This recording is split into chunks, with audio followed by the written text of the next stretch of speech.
नमस्कार, सुप्रभात। स्वागत है आपका। आपके साथ मैं हूं अमृता चौरसिया। नजर हेडलाइंस पर।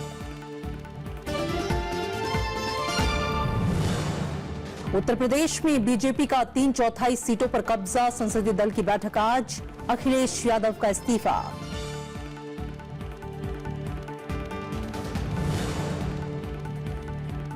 उत्तराखंड में बीजेपी की बड़ी जीत, 57 सीटों पर विजय। कांग्रेस को 11 सीट, दोनों सीटों से हारे मुख्यमंत्री हरीश रावत।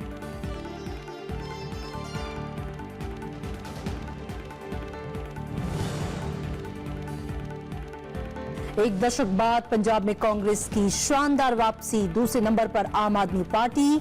अकाली बीजेपी गठबंधन को भारी नुकसान।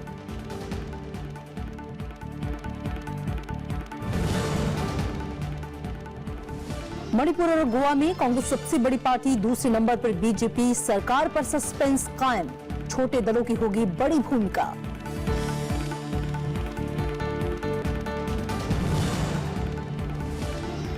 और सुकमा नक्सली हमले के शहीदों को गृह मंत्री राजनाथ सिंह ने दी श्रद्धांजलि। कहा, बेकार नहीं जाएगी शहादत। परिजनों के लिए 1-1 करोड़ रुपए मुआवजे का ऐलान।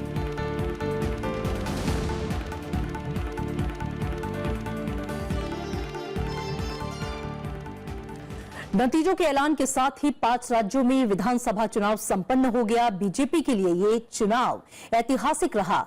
उत्तर प्रदेश में बीजेपी को 3/4 से ज्यादा सीटों पर बीजेपी और उसके सहयोगी दलों ने कब्जा जमाया, तो समाजवादी पार्टी, कांग्रेस और बीएसपी के लिए नतीजे बेहद खराब रहे। उत्तराखंड में भी बीजेपी ने ऐतिहासिक जीत दर्ज करते हुए 70 में से 57 सीटों पर कब्जा किया। तो कांग्रेस के लिए पंजाब के नतीजे उत्साहजनक रहे। 10 साल बाद राज्य में कांग्रेस की सरकार बनने जा रही है, जबकि मणिपुर में 15 साल से शासन कर रही कांग्रेस इस बार बहुमत से दूर रह गई। वहीं गोवा में बीजेपी को झटका लगा है। मुख्यमंत्री लक्ष्मीकांत पार्सेकर चुनाव हार गए हैं और कांग्रेस सबसे बड़ी पार्टी बनकर उभरी है।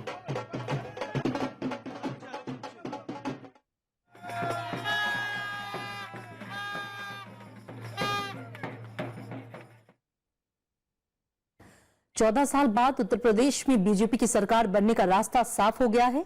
राज्य की जनता ने बीजेपी पर भरोसा जताया। प्रचंड बहुमत के साथ यहां बीजेपी सरकार बनाने जा रही है। बीजेपी और सहयोगी दलों को 324 सीटों पर जीत मिली है। समाजवादी पार्टी और कांग्रेस गठबंधन को जनता ने नकार दिया है, तो वहीं बीएसपी के लिए चुनाव नतीजे बेहद खराब रहे। बीएसपी को सिर्फ 19 सीटें मिली हैं। प्रदेश में सरकार गठन के सिलसिले में आज बीजेपी के संसदीय दल की बैठक होगी। इस दौरान पार्टी कार्यकर्ता प्रधानमंत्री का स्वागत भी करेंगे।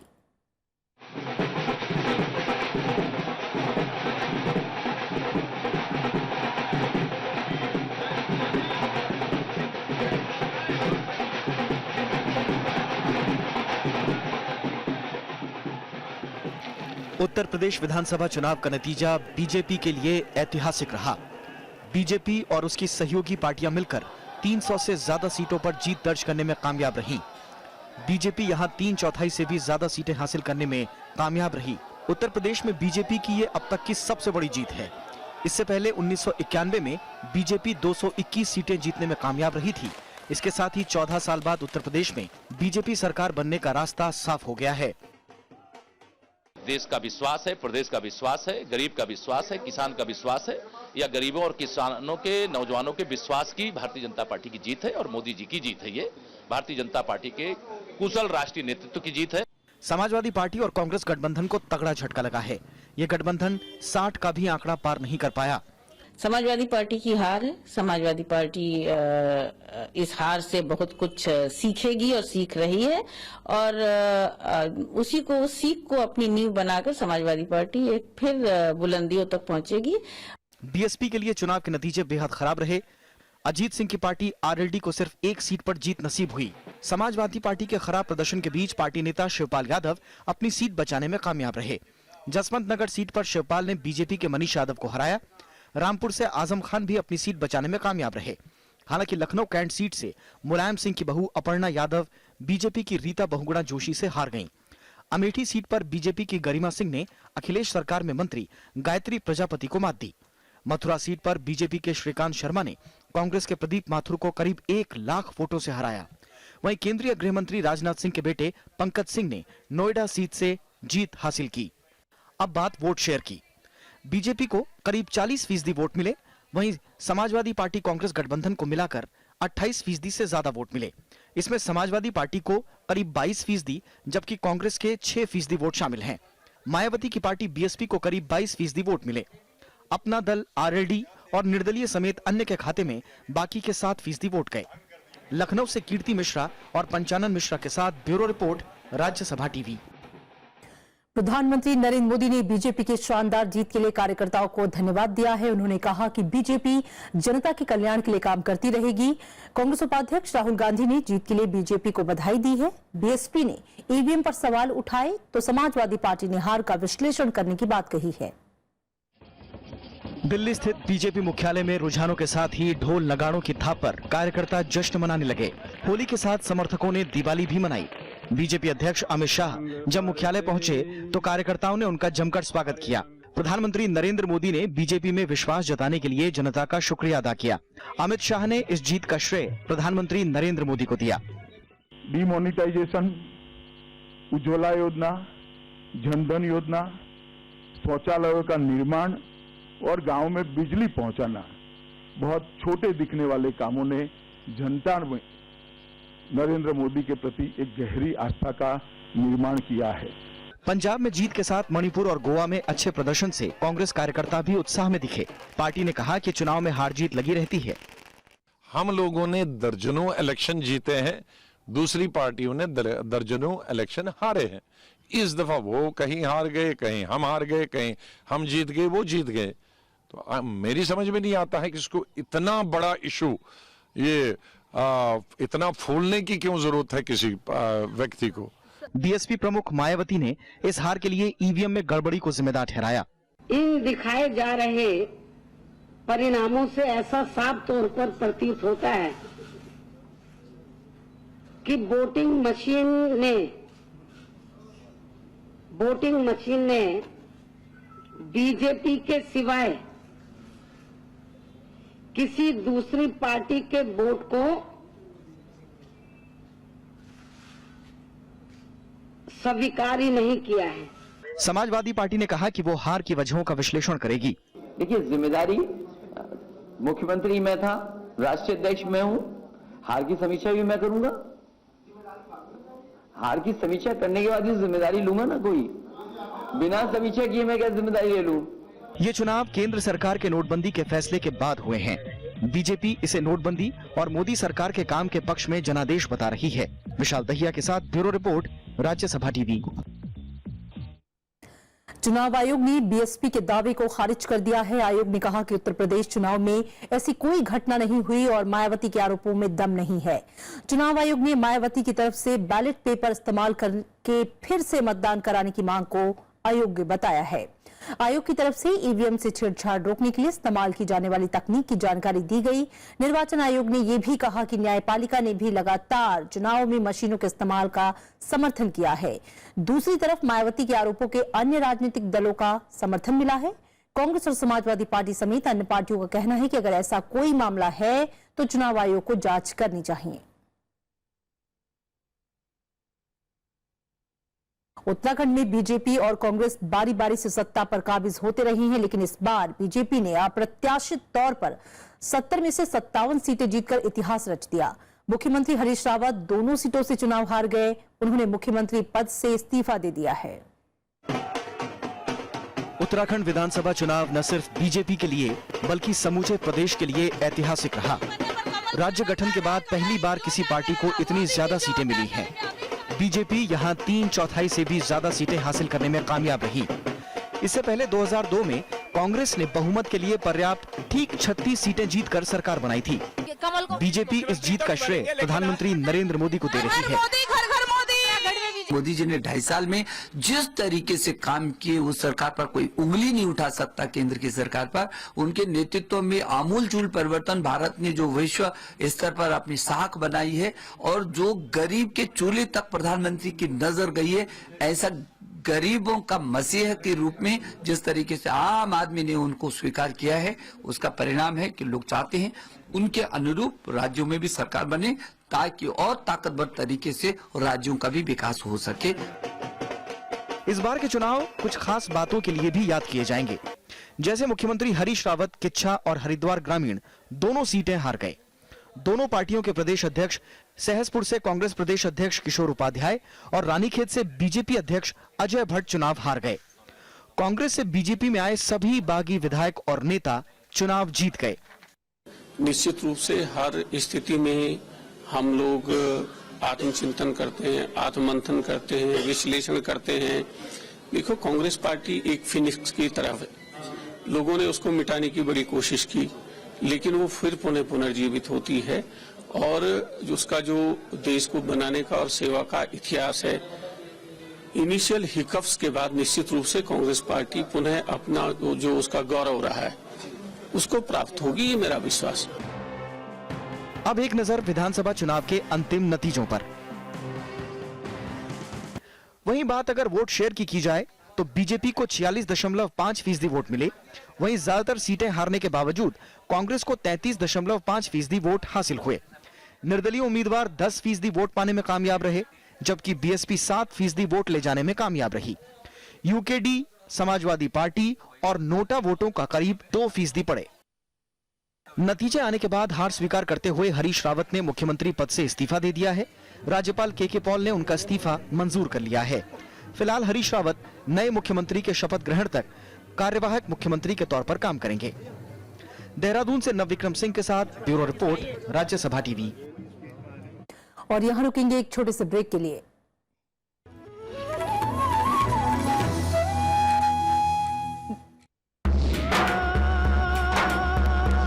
ये वो कोहिनूर है जिसकी चमक उसके दुनिया से चले जाने के बाद दिखाई दी।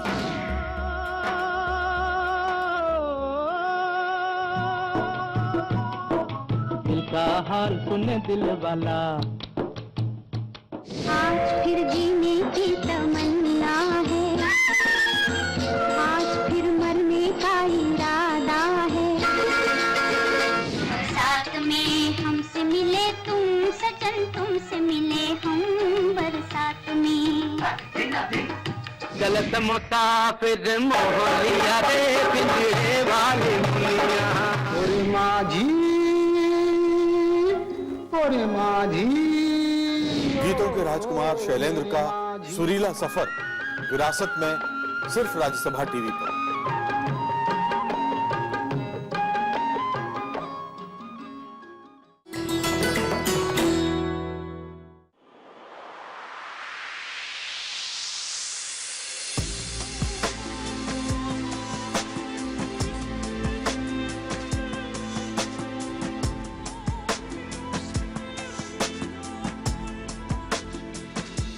बौद्ध वृक्ष गया स्थित प्राचीन महाबोधि मंदिर के आंगन में लगा करीब 120 साल पुराना पेड़ बौद्ध धर्म के 4 प्रमुख तीर्थ स्थानों में से एक।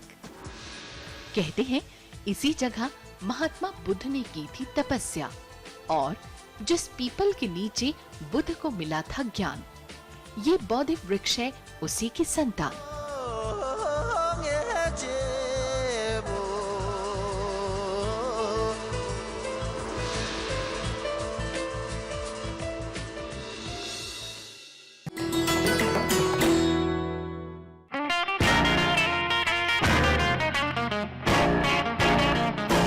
अंडमान हमारे ख्वाबों का एक शानदार जहां, खामोशियां सुनाती हैं एक दास्तां यहाँ।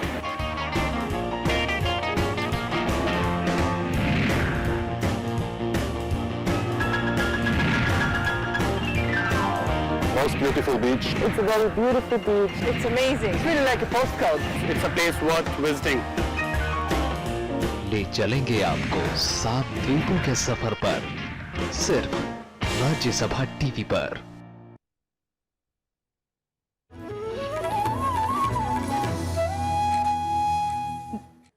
ब्रेक के बाद स्वागत है आपका। पंजाब में कांग्रेस को 2/3 बहुमत मिला है। 117 सदस्यीय विधानसभा सीट में कांग्रेस को 77 सीट हासिल हुई है। आम आदमी पार्टी को 20 सीट और शिरोमणि अकाली दल को 15, बीजेपी को 3 और लोक इंसाफ पार्टी को 2 सीट मिली है। कांग्रेस ने आज दोपहर चंडीगढ़ में पार्टी नवनिर्वाचित विधायकों की बैठक बुलाई है। माना यह जा रहा है कि इस दौरान नई सरकार के गठन की तैयारियों और मंत्रिमंडल के बारे में चर्चा होगी। पंजाब में एक दशक बाद कांग्रेस की सत्ता में वापसी हो रही है। शिरोमणि अकाली दल और बीजेपी गठबंधन के खिलाफ सत्ता विरोधी लहर का पूरा फायदा कांग्रेस के पक्ष में गया। पार्टी ने 117 सदस्यीय विधानसभा में 2/3 बहुमत हासिल कर लिया है। राज्य में पहली बार चुनाव लड़ रही आम आदमी पार्टी दूसरी सबसे बड़ी पार्टी बनकर उभरी है। शिरोमणि अकाली दल और बीजेपी गठबंधन तीसरे नंबर पर पहुंच गया। कांग्रेस ने माझा, दोआब, मालवा समेत सभी इलाकों में शानदार प्रदर्शन किया है। वोट शेयर की बात करें तो कांग्रेस को 38% से ज्यादा वोट मिले हैं। शिरोमणि अकाली दल और बीजेपी गठबंधन भले ही ज्यादा सीटें जीतने में कामयाब न हो सका हो, लेकिन अकाली दल को 25% से ज्यादा और बीजेपी को करीब 5% वोट मिले हैं। आम आदमी पार्टी को 23% से ज्यादा वोट हासिल हुए हैं। दिग्गज नेताओं की जीत हार की बात करें तो मुख्यमंत्री पद के उम्मीदवार और कांग्रेस प्रदेश अध्यक्ष कैप्टन अमरिंदर सिंह ने पटियाला सीट से जीत हासिल की है। हालांकि उन्हें लांबी सीट से मुख्यमंत्री प्रकाश सिंह बादल से हार का सामना करना पड़ा। जलालाबाद सीट उप मुख्यमंत्री सुखबीर सिंह बादल ने जीती है। उन्होंने आम आदमी पार्टी के उम्मीदवार और सांसद भगवंत मान को हराया। कांग्रेस के उम्मीदवार नवजोत सिंह सिद्धू ने अमृतसर पूर्व सीट से जीत हासिल की। कांग्रेस के मनप्रीत सिंह बादल भटिंडा शहर से विजयी हुए हैं। मजीठा सीट से अकाली दल के बिक्रम सिंह मजीठिया ने जीत हासिल की है। बैंस बंधुओं की लोक इंसाफ पार्टी ने आतमनगर और लुधियाना दक्षिण सीट जीत ली है। पूर्व मुख्यमंत्री और कांग्रेस उम्मीदवार राजेंद्र कौल भट्टल लेहरा सीट से हार गयीं। अबोहर से कांग्रेस के सुनील जाखड़ हार गए हैं। अनु दीवान के साथ श्याम सुंदर, राज्यसभा टीवी। कैप्टन अमरिंदर सिंह ने कांग्रेस की जीत को पंजाब के लोगों की जीत बताया है और चुनावी वादे पर अमल का भरोसा दिया है। प्रधानमंत्री नरेंद्र मोदी ने भी जीत के लिए कैप्टन अमरिंदर सिंह को बधाई दी। मुख्यमंत्री प्रकाश सिंह बादल हार स्वीकार कर चुके हैं और आज राज्यपाल को इस्तीफा सौंपेंगे।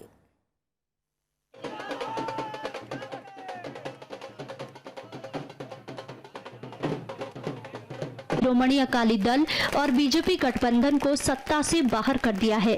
कैप्टन अमरिंदर सिंह ने जीत के लिए पंजाब के लोगों का शुक्रिया अदा किया। उन्होंने कहा कि पार्टी नशाखोरी रोकने समेत सभी चुनावी वादों पर अमल करेगी। Our core issues has already been put in a manifesto. 9 नुक्ते जो ਅਸੀਂ लगाए हुए हैं वो साढ़े ने ਅਸੀਂ पहली cabinet meeting we are going to be passing over 100 our issues which are from our manifesto which I don't have a monetary bearing. Monetary bearing वाले बात करेंगे, गुड गवर्नेंस वाले हमने एकदम। नवजोत सिंह सिद्धू ने कहा कि पंजाब की जनता ने अकाली दल के अहंकार को तोड़ा है और ऐसे अहंकारी लोगों को फर्श दिखाता है। ये वही हुआ है और पंजाब का सम्मान बहाल हो, ये उसी की लड़ाई है और उस लड़ाई के लिए आज से ही तत्पर होके हमें एक एजेंडा, एक पॉलिसी से पंजाब को उभारना होगा। मंत्री प्रकाश सिंह बादल ने कहा कि वो हार की वजहों की पड़ताल करेंगे। एक कमेटी बनाएंगे। मैं प्रधान साहब को कहूँगा वो जल्दी वो कमेटी बना दें या कोर कमेटी की मीटिंग बुला लें जिसमें सारे इलेक्शन के हर पहलू जो है उसको अच्छी तरह विचार किया। आम आदमी पार्टी ने पंजाब चुनाव के नतीजों पर निराशा जताते हुए आत्ममंथन करने की बात कही। साथ ही राज्य में प्रमुख विपक्षी दल के रूप में उभरने को अपनी कामयाबी बताया। आशाजनक है, हमारे आशाओं के अनुरूप नहीं है। हमने अपेक्षा एक बड़ी जीत की थी पंजाब में जो नहीं आई है और ये बात स्पष्ट है कि जनता अकाली गठबंधन का एक विकल्प ढूंढ रही थी और उनको वो विकल्प कांग्रेस में नजर आया और हम में नजर नहीं आया। तो हार स्वीकार है और कल के लिए तैयार है।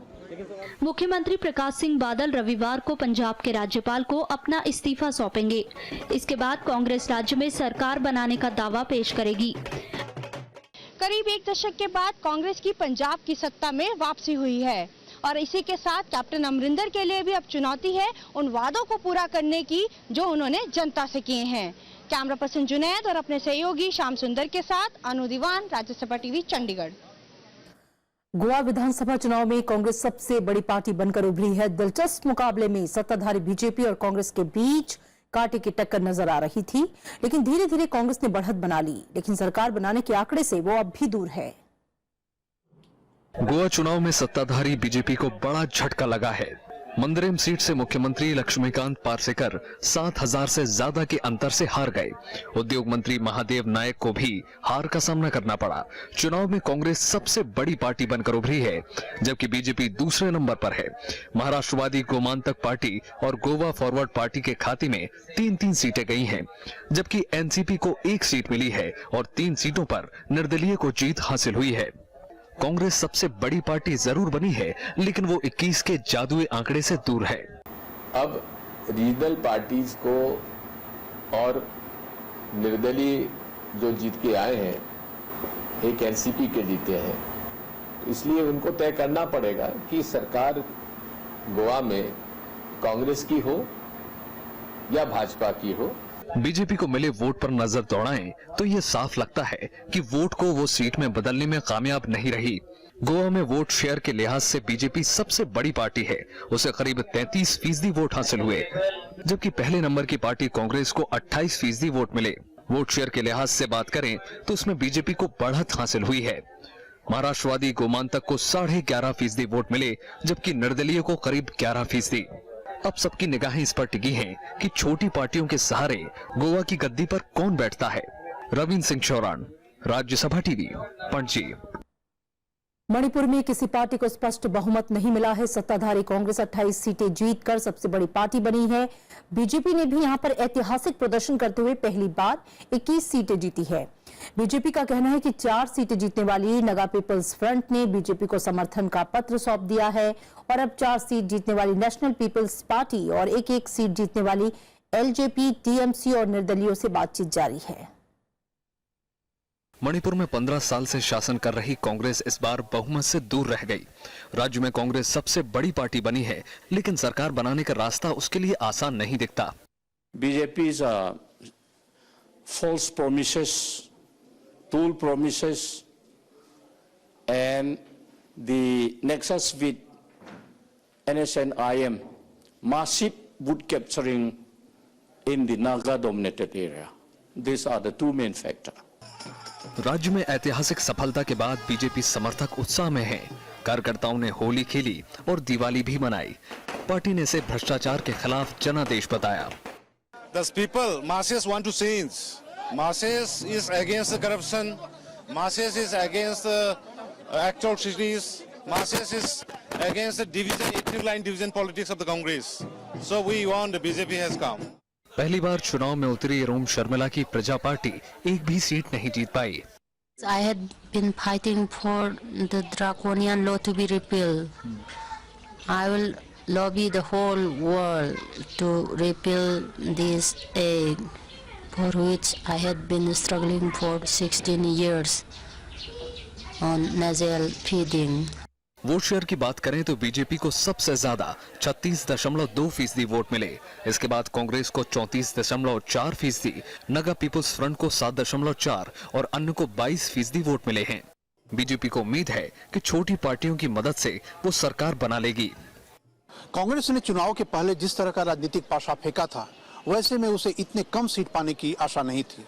और अगर बीजेपी ने भी कम से कम एलजेपी के साथ गठबंधन किया होता तो उसे और अच्छी सीटें आ सकती थी। ऐसे में सत्ता बनाने की कमान अब छोटे दलों के हाथ में चली गई है और यह राज्यपाल के विवेक पर निर्भर करता है कि किसकी सरकार बनेगी। लेकिन निश्चित तौर पे बीजेपी की स्थिति अच्छी लग रही है। राज्यसभा टेलीविजन के लिए कैमरा पर्सन प्रशांत के साथ इम्फाल से अखिलेश सुमन। और इधर छत्तीसगढ़ में कल नक्सली हमले में मारे गए जवानों की पार्थिव शवों को आज उनके गृह जिले पहुंचाया जाएगा। रायपुर में शहीदों को श्रद्धांजलि देने पहुंचे केंद्रीय गृह मंत्री राजनाथ सिंह ने कहा कि जवानों की शहादत बेकार नहीं जाएगी। उन्होंने ये भी कहा कि शहीदों के परिजनों को कम से कम 1 करोड़ रुपए मुआवजा मिलना चाहिए। इससे पहले राजनाथ सिंह ने राज्य के मुख्यमंत्री रमन सिंह के साथ प्रदेश के मंत्रियों और वरिष्ठ अधिकारियों को बुलाकर आपात बैठक की और हमले में घायल हुए जवानों का हाल चाल जानने के लिए अस्पताल का दौरा किया।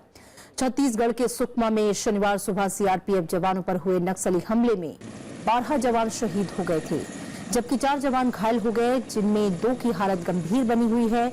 नक्सलियों ने सीआरपीएफ के गश्ती दल को निशाना बनाया। प्रधानमंत्री नरेंद्र मोदी और कांग्रेस अध्यक्ष सोनिया गांधी ने इस घटना को दुर्भाग्यपूर्ण बताया है। अपनी जिम्मेदारी का निर्वाह करते हुए जो जवान हमारे बीच नहीं रहे, हम उन्हें अपनी श्रद्धांजलि अर्पित करते हैं। परिवार के सभी सदस्यों के प्रति संवेदना व्यक्त करते हैं और पूरे देश को यह आश्वस्त करना चाहते हैं कि हमारे जवानों की शहादत यह व्यर्थ नहीं जाएगी। ये कायरतापूर्ण घटना इस बात को दिखाता है कि उनकी बौखलाहट और उनको ये एहसास हो गया है कि उनका पूरे के पूरे बस्तर में पैर उखड़ चुके हैं और ये इस घटना का मैं निंदा भी करता हूं और उसके साथ ही साथ उन शहीदों को मैं सैल्यूट करता हूं। भारत ने जम्मू कश्मीर में पाकिस्तान की तरफ से संघर्ष विराम उल्लंघन को लेकर कड़ा विरोध दर्ज कराया है। शनिवार को विदेश मंत्रालय ने पाकिस्तान के उप उच्चायुक्त सैयद हैदर को तलब किया। भारत की तरफ से पाकिस्तान के उप उच्चायुक्त से यह भी कहा गया है कि पाकिस्तान नियंत्रण रेखा और अंतर्राष्ट्रीय सीमा रेखा पर ऐसा कोई कदम न उठाए जो शांति और भारत की सुरक्षा के खिलाफ हो। गुरुवार को जम्मू के पुंछ सेक्टर में पाकिस्तान की तरफ से संघर्ष विराम का उल्लंघन किए जाने पर एक जवान शहीद हो गया था। दूसरी तरफ पाकिस्तान ने इस्लामाबाद में भारत के उप उच्चायुक्त को तलब किया। पाकिस्तान ने अजमेर स्वामी असीमानंद की रिहाई पर ऐतराज जताया है। और अब बात मौसम की। पहाड़ी इलाकों में समेत उत्तर भारत में मौसम का मिजाज एक बार फिर से बदल चुका है। जम्मू कश्मीर और हिमाचल में हो रही बर्फबारी और बारिश ने ठंड बढ़ा दी है। बर्फबारी और बारिश के चलते जम्मू श्रीनगर राष्ट्रीय राजमार्ग बंद कर दिए गए हैं। राजमार्ग बंद होने से लोग घंटों जाम में फंसे और गाड़ियों की लंबी कतारें लग गई। घाटी में कई इलाकों में तापमान 0 से नीचे चला गया है। हिमाचल प्रदेश में भी ताजा बर्फबारी के बाद से तापमान लुढ़क गया। मौसम विभाग ने जम्मू कश्मीर और हिमाचल प्रदेश में हिमस्खलन की चेतावनी दी है, तो वहीं मैदानी इलाकों में बारिश से तापमान में गिरावट आई है। दिल्ली एनसीआर समेत आसपास के इलाकों में हुई बारिश से तापमान में गिरावट दर्ज की गई। और अब चलते चलते एक नजर हेडलाइंस पर। उत्तर प्रदेश में बीजेपी का 3/4 सीटों पर कब्जा। संसदीय दल की बैठक आज। अखिलेश यादव का इस्तीफा।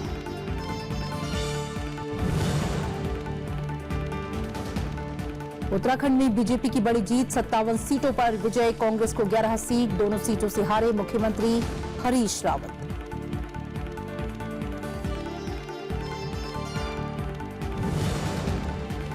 एक दशक बाद पंजाब में कांग्रेस की शानदार वापसी। दूसरे नंबर पर आम आदमी पार्टी। अकाली बीजेपी गठबंधन को भारी नुकसान।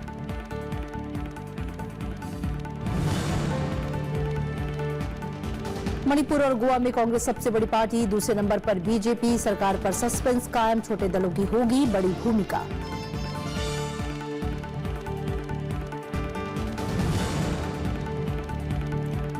और सुकमा नक्सली हमले के शहीदों को गृह मंत्री राजनाथ सिंह ने दी श्रद्धांजलि। कहा बेकार नहीं जाएगी शहादत।